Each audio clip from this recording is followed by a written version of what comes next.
Listen very well for this information that I'm about to pass you here.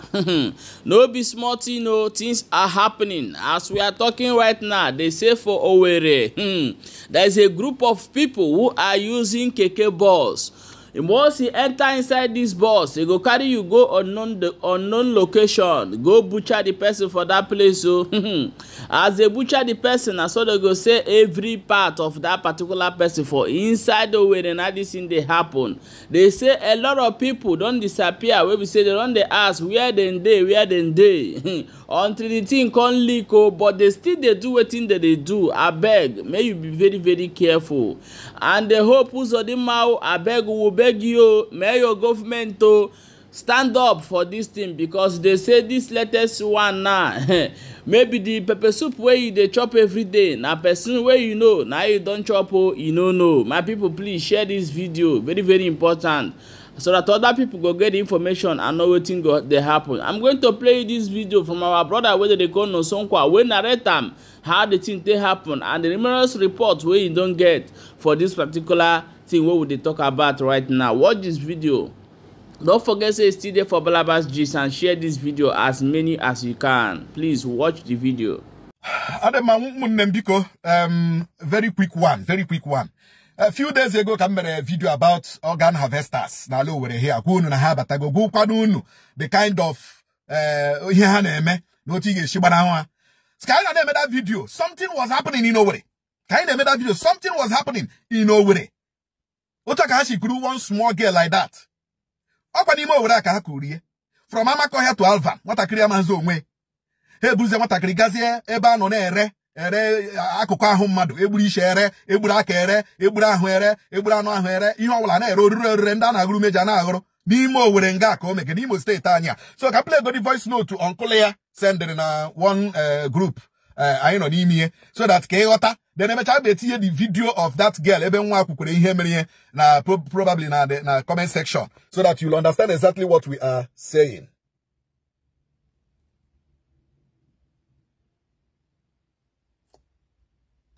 Because as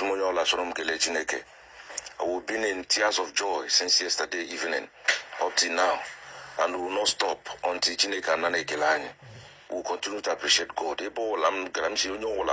posted something on status, but many people on here, maybe you father what I him today, or father what I home. Unless I could do like a water. I'm sure you all Kele Chineke. He said for my niece yesterday, Nakande ritualist or kidnappers or Banya Nakande ritualist. When you come on last 2 years ago, Ungara made the burial. So I've been a father to them. Everything is just on my head. And when any week, I got there 2 or 3 times just to monitor and follow them up.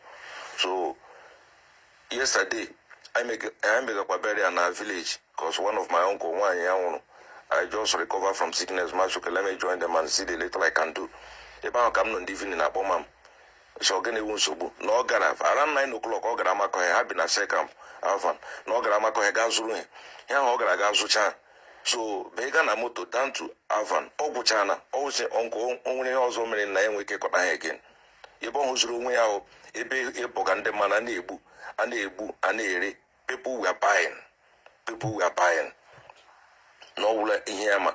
Uruse ton, even one small boy and there's one later Wayek, Nibutu one ishi.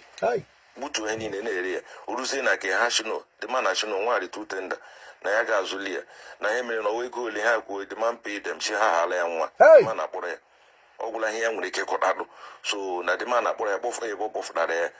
Joy Sheleboga Jashav and the man 80 and a motor, take this girl to Avan. So my dress, she may post on again, as or one near. No, yeah, just Rubena Vananga, Poshia move, Gemma. That was all. It can only be God. We've been praising God since I don't know Lasharum Kelam Chineke. Oh, the Makuna Hone, this testimony now. One night in Kenya. Nde Julo alo were. Eba Bogande, Ebe Bushiga Madishi, Ebe Bushiga, Bushigo, on Imó Unknọwn. On Owerri and go outside Owerri. Oh, Hokafanchan. From Amakoya market to Alvan, what a cramanzo, where Hebrew, what a gazia, even what a cranos in Aho, Ndale Bujishok, Bujishaka, Brishi. Anero. Then as you know, Panga has Runere, and as one Bujishok, Anere, or they can gas Aboganama, Anere. most of pepper soup muna gina about tagada low and go with ike all the anahu mother come and gas pepper soup. I'm telling you, you will not know. Madam Tile pepper soup, anu nama, Imahuma wano mado. Imama ndane resha pepper soup. Had eso na geba na one dem mado. You know? Wow, you may not even know that no mad kirige, mad ibegi kirige no. You may not understand it. Krala game mani pushiri pepper soup. Kapara game ma namba uli choriri ha uli choriri. O wuye hano gakwa jiraka ge zurano ewu jiraka ge zurano na mazura jiraka zuro chicken. Lano lodi share yele nwego. Bola have people na lo were, but I said it, people nefu every day no werenga. Ndai na mokwa undai no. Many people nefu.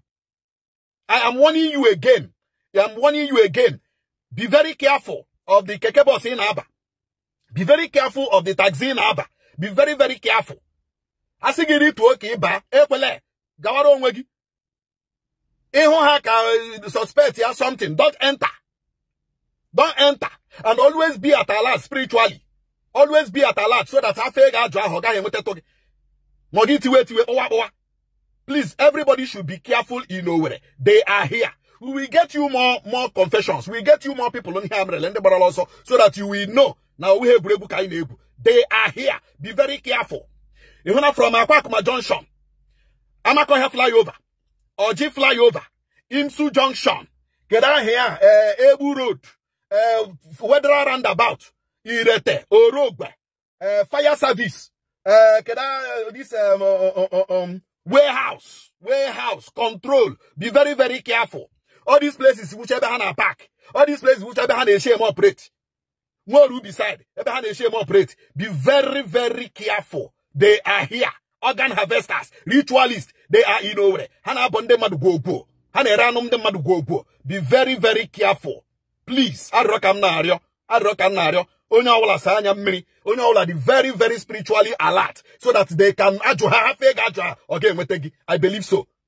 Thank you very much. Make sure you share this thing. Or when you in more stories about this thing. Follow me on Sonkwa or Chiwa na Facebook. Non Sonkwa or Chiwa na Facebook. We have tips. We have expository trends. See him now so that kegote by nejegote hene meno. Okachasini Imo State na pana libo. Thank you very much. Share this and make sure share it to every student non lower. Share it to every platform non lower. Now side Imo so that kahanwi kegota hene meno. Thank you very much. My wonderful people, welcome back. As you don't watch that video, here waiting our brother talk for inside that video, and waiting they go on for inside Owerri. This thing has been going on for a very long time, and this now second time where this our brother they come outside they talk about this particular thing. Now we say must still bring it to our notice of our audience today where they watch us. Please, this they happen for Owerri. Go enter inside KK bus. From there they carry you go unknown location, go buy the person, come carry the part of the person, go sell, use them, do different things where they use and they do. Abeg, be very, very careful, and anywhere where they go, make sure say they give your people the location of the places where they go. If care don't take, please buy small tracker and put inside your pocket. It dey very, very for a security reason. It dey now you can buy it online, small tracker, so that your people fit track you, even though they buy you, even though anything happen, they feel know wetin happen to you. Buy am, pin am for your pocket, connect am for any of your relative phone. If you dey comot, it dey very, very important for our people to begin to do this thing right now, so that when something happen, if you track where the person dey, go find out wetin happen to am. Please share this video. Very, very important. Thank you for watching.